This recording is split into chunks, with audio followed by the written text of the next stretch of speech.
Every morning, shortly after waking up, like many Americans, I check my phone. First is messages and missed calls, if any. Next is any calls I need to make, like doctors, friends, family, and etc. Lastly, I check for other notifications on Facebook. I love Facebook, and I think it is a great way to stay connected with people. Now I will tell you what I hate about it. I hate seeing inappropriate posts and photos. I hate seeing people cyberbullying others. People are extremely harsh online because they do not have to view the person they are hurting. The internet has a way of bringing out the worst in people. Since the increase in media and internet access, moral standards have steadily decreased in society, causing the normalcy of pornography, sex, and nudity. I will start with the hot topic, pornography. First and foremost, pornography is extremely easy to find on the internet.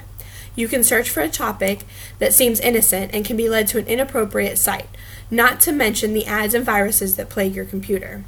Besides the availability of pornography, the biggest issue is that it damages the minds of our youth. The topic of pornography has been publicized and talked about so much that many youth believe it is normal to watch. Dallin H. Oaks said, "Pornography also inflicts mortal wounds on our most precious and personal relationships. It erodes the moral barriers that stand against inappropriate, abnormal, or illegal behavior.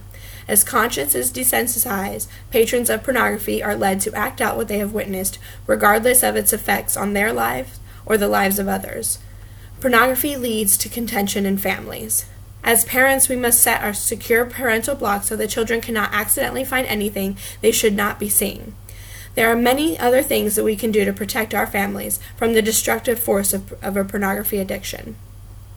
Dallin H. Oaks said, "Let us all improve our personal behavior and redouble our efforts to protect our loved ones in our environment from the onslaught of pornography that threatens our spirituality, our marriages, and our children.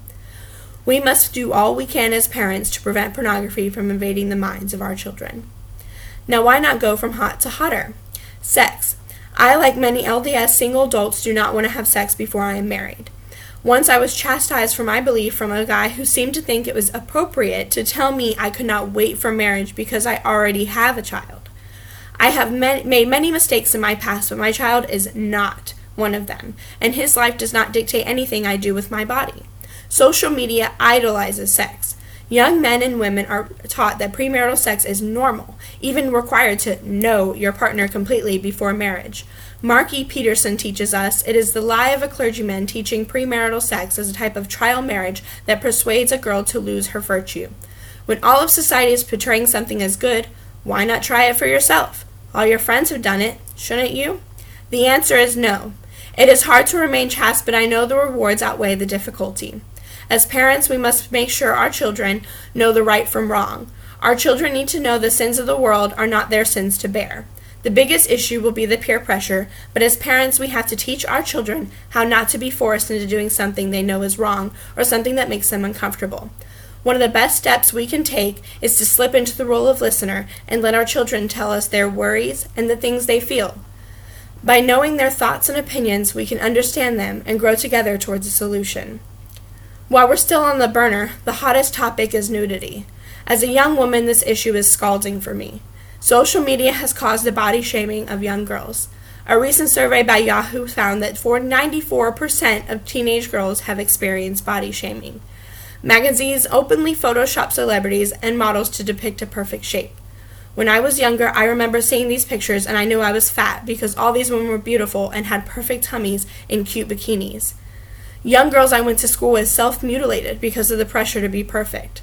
We were taught by these depictions of society that if we looked any different, then we were flawed. These flaws led to no self-confidence and can lead to depression in anyone of any age.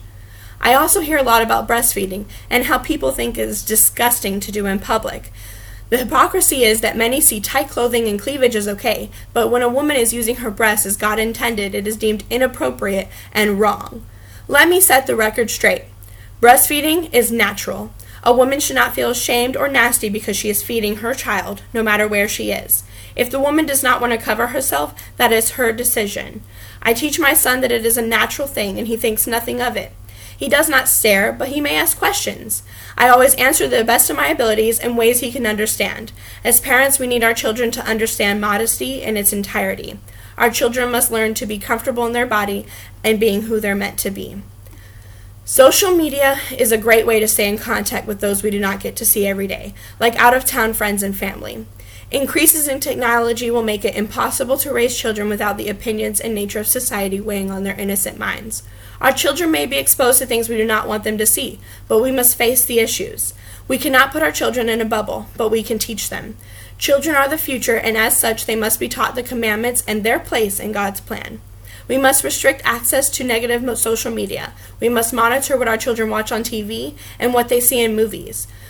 Elder H. Burke Peterson taught, "I plead with you to leave it alone. Stay away from any movie, video, publication, or music, regardless of its rating, where illicit behavior and expressions are part of the action." He says if we need help, we must pray, read the scriptures, and seek counsel. I think another thing we can do is use our phones a little less and focus more on our children and what is going on with them. By asking our children questions, we can know what they are thinking and experiencing and provide the support and guidance they need in that moment. As parents, we must provide the Spirit in our homes for our children at all times. It is important that our children can feel God around them and know that He cares. We cannot block out society, but we can teach our children to follow the right path, no matter how hard it may seem in any moment. By being the teachers of our Heavenly Father once, our children will grow feeling our love as well as the love of their Heavenly Father.